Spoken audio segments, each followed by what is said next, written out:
Hey there, folks. Welcome to Spectrum Pulse. We talk about music, movies, art, and culture. And it's Billboard Breakdown.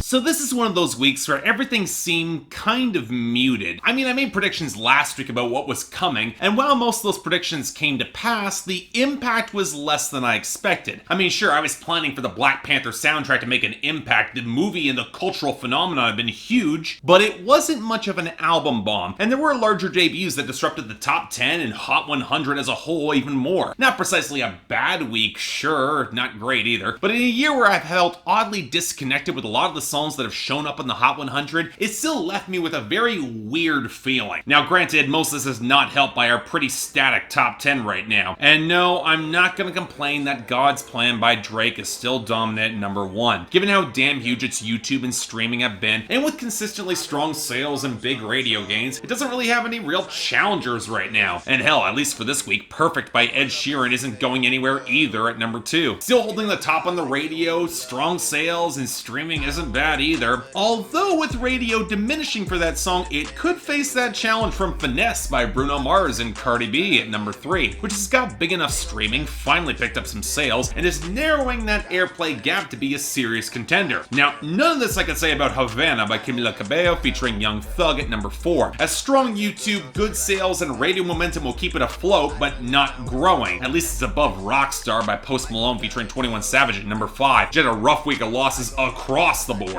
Now this puts it opposite our first new arrival of the top 10, Look Alive by BlocBoy JB featuring Drake, a song that I will talk about more in greater detail later in the show, but blew up on YouTube streaming and sales, and given that it's got no serious radio traction, I'm not sure how long it's gonna last. At least it's above Meant to Be by BB Rexa and Florida Georgia Line at number 7, which with a particularly good sales week and decent radio, it can compensate for weak streaming. Just goddamn wonderful. Hell, it put it above New Rules by Dua Lipa down to number 8. But given that that song stalled out on radio, I'm not entirely surprised. Not in free fall just yet, but really, only a matter of time. I'd argue it's a fair bit more vulnerable than All the Stars by Kendrick Lamar and SZA, which yes, cracked the top 10 at number 9 thanks to Black Panther surge, but also has got enough streaming and radio to have momentum for itself. It could stick around in the top 10 or top 20. Finally, we've got Stir Fry by Migos clinging on to number 10. And really, it's a miracle it held on that long given the backlash to culture too, and really all it has is streaming at this point. It might fall off pretty quick. And on that promising note, our losers and dropouts. Not really much in the latter category here regardless of genre. Mayores by Becky G featuring Bad Bunny, Losing Sleep by Chris Young, Like I Love You by Brett Young, and Diplomatic Immunity by Drake. But our losers, they look a little more intriguing. For starters, it was another bad week for Justin Timberlake, as Say Something with Chris Stapleton stumbled to 31 and Filthy plummeted to 90. And on a similar note of mediocrity, both This Is Me and Rewrite the Stars from The Greatest Showman are down to 83 and 100 respectively. Then there's Beautiful Trauma by Pink losing all of its gains to 88, One Foot by Walk the Moon utterly collapsing to 87, Echame La Copa by Luis Fonsi and Demi Lovato fading down to 79, and I Don't Give a Fuck by Dua Lipa sputtering out at 99. At least there were some pretty mediocre to bad songs getting shoved out too, as Kiki by 6ix9ine featuring a Boogie with the Hoodie and Fetty Wap was pushed down to 77, and Endgame by Taylor Swift featuring Future and Ed Sheeran continues down to 65. Really, the only song exiting with any sort of dignity is Too Good at Goodbyes by Sam Smith that made down to 39. And given its longevity, it's probably going to be gone soon, and I'm okay with that. It's got enough points to stick around for the year-end list. Now for our gains and returning entries, and again, on weeks with an album bomb, you don't typically get much of either, but given that we didn't really have that, we actually have a decent crop. In the latter category, we had When We by Tank come back to 97, and thanks to 50 Shades Free, we had For You by Liam Payne and Rita Ora back at 76. And frankly, I'm fine with both these, they're not bad songs. Now on our gains, they're a bit more of a mixed bag. I already mentioned All the Stars, but King's Dead by J-Rock, Kendrick Lamar, Future, and James Blake also got the Black Panther boost up to 38, probably helped by the video as well. Then there's Whatever It Takes by Imagine Dragons up to 75. It's got radio and sales traction. This song's gonna be a thing, and honestly I don't mind that, it's not bad of a song. Then we have Dura by Daddy Yankee getting a nice boost to 61, and most annoyingly,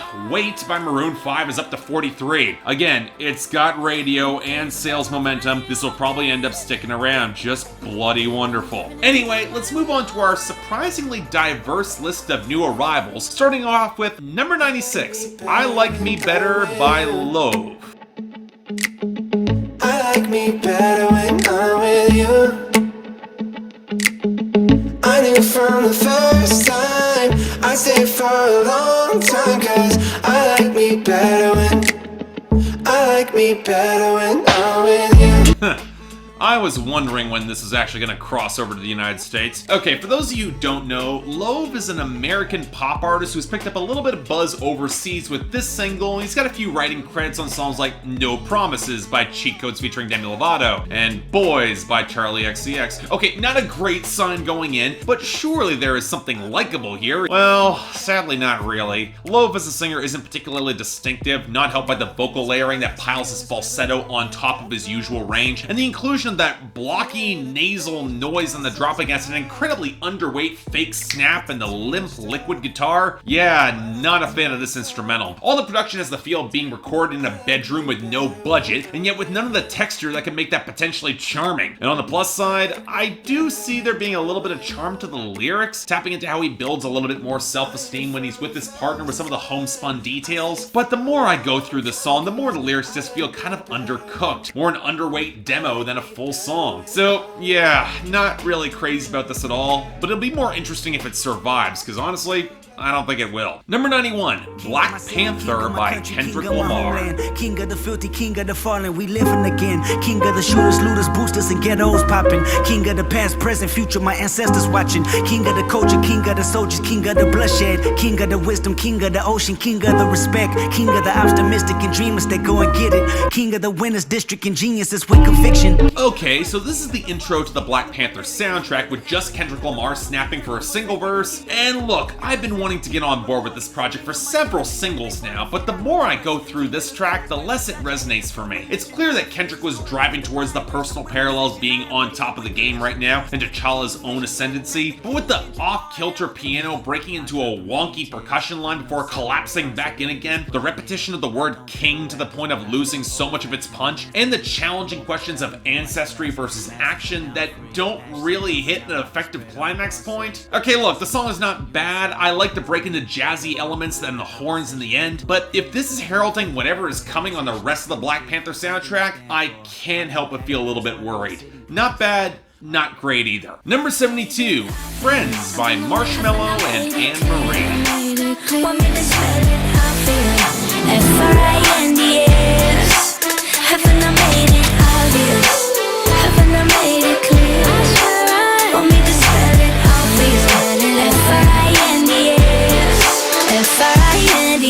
So in general, I've been more tolerant of the singles that Marshmello has pushed than most other critics, as he's gotten better than expected work out of Migos and Selena Gomez, and Silence with Khalid wasn't bad at all. But it's also rapidly becoming apparent that Marshmello's synth choices are pretty limited, and the drop on the hook of this song is one of the more evidence of that. A flat, buzzy synth lining as trap skitters, gang vocals, acoustic guitar in the verses, and then the song warps into this shrill, oily, quasi-G-funk gurgle on the final hook that effectively killed any liking I might have for the instrumental here. Granted, it had an uphill battle regardless. I don't know who thought as a society we needed a friend zone anthem where Anne-Marie literally spells out the word friends on the hook, but it's just as sour and wonky as you would expect this to be, especially when this guy is showing up at her place at 2 in the morning. He's more stalker than just friends. So yeah, of all the singles that Marshmello has released thus far, this is easily the least likable. Definitely would pass on this. Not good. Number 71, Big Shot by Kendrick Lamar and Travis Scott. Why you emotional? Why you emotional? Ah, bitch, you emotional? Yeah, big shot, big shot. Hold on. Peanut butter insides. Hold on. Outside, cocaine white body look like Gentiles. Gentiles. Emotional, emotional, emotional, emotional. Why you emotional? Why you emotional? Ah, bitch, you emotional. Okay, the last time Kendrick and Travis Scott notched a big success story together on the Hot 100, it was Goosebumps. And that song was an underrated gem of a song. I actually really liked it. Made my honorable mentions of the best hit songs of 2017. And thus, I was hoping this could easily be just as good, and immediately it was not a good sign when I heard Kendrick Lamar reinterpolating some of his own material off that Rich the Kid song, New Freezer. I mean, come on. I get that this sort of trap hit can be undercooked lyrically, but that's just lazy coming from you, Kendrick, especially when there's a little bit more melody playing off the flutes and sweeping vocals off the blocky trap beat. Granted, it's not like Kendrick's slowing down with all the pitch shifting on his verse is all that good, or that his verse just feels undercooked as a whole, to the point where Travis Scott actually seems to be trying harder than he is. And yeah, it's melodic, it's pretty catchy to be honest, but even if he uses these collaborations with Travis Scott as an opportunity to slack off, I'm still not all that enthused to hear it from Kendrick. He can do better. This song should be better. Number 67, Paramedic by SOB and RBE.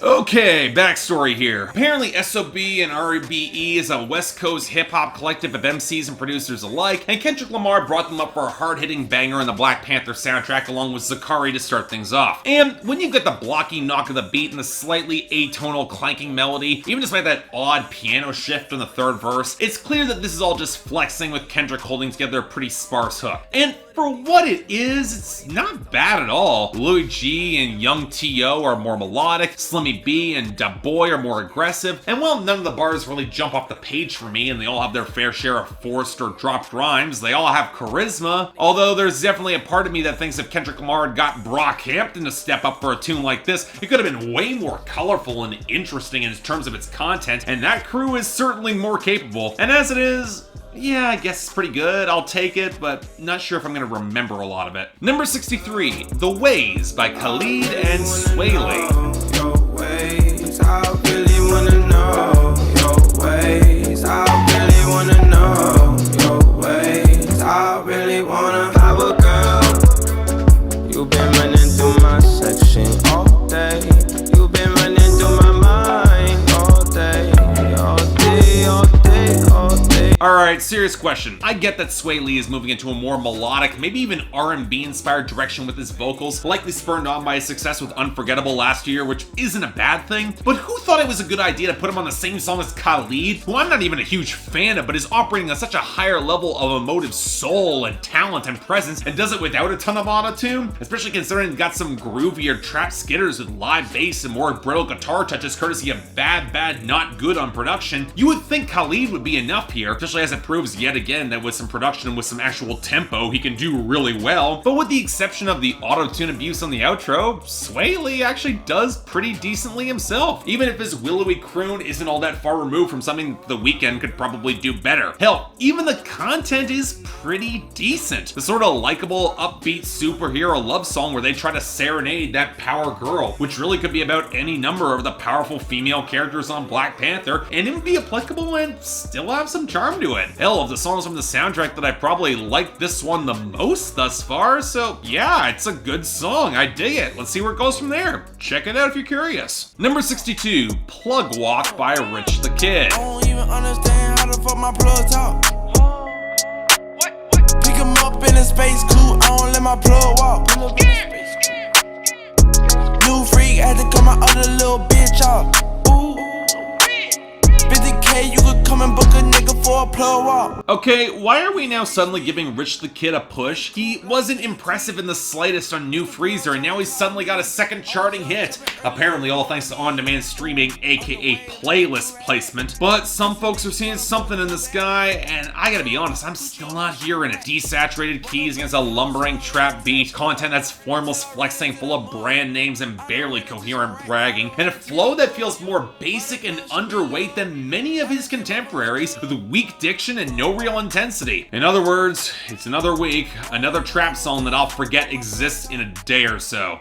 Next, number 49, X by ScHoolboy Q, 2 Chainz, and Saudi. Wait, are you on 10 yet? Are you on 10 yet? Hold up. Fuck the place up, fuck the place up, fuck the place up, fuck the place up, fuck the place up, fuck the place up. Alright, so this is the song debuting this week from Black Panther that I was actually looking forward to. ScHoolboy Q, he always snaps when he needs to, and 2 Chainz has been on a real hot streak of verses, so this was likely going to be pretty solid, and yeah, it definitely is. I wasn't familiar with Saudi, but I thought his choice to keep parts of his verse in Zulu was a solid choice given Black Panther, especially as he's a decent enough rapper regardless, even as his usage of autotune reminds me more than it probably should of Quavo. But bordered by Kendrick's hook, the more textured trap hi-hats against that faint melody and rumbling bass, ScHoolboy Q bringing some real punchlines to his flexing and actually complimented some of the vocal filters that he was using, and 2 Chainz just riding that beat switch into white just be one of the most ludicrous but fun verse on the song, hell probably the whole Black Panther project. This might just be more flexing, sure, but on a pretty rough week overall, I will take what I can get. Really solid song, definitely recommended. And finally, number 6,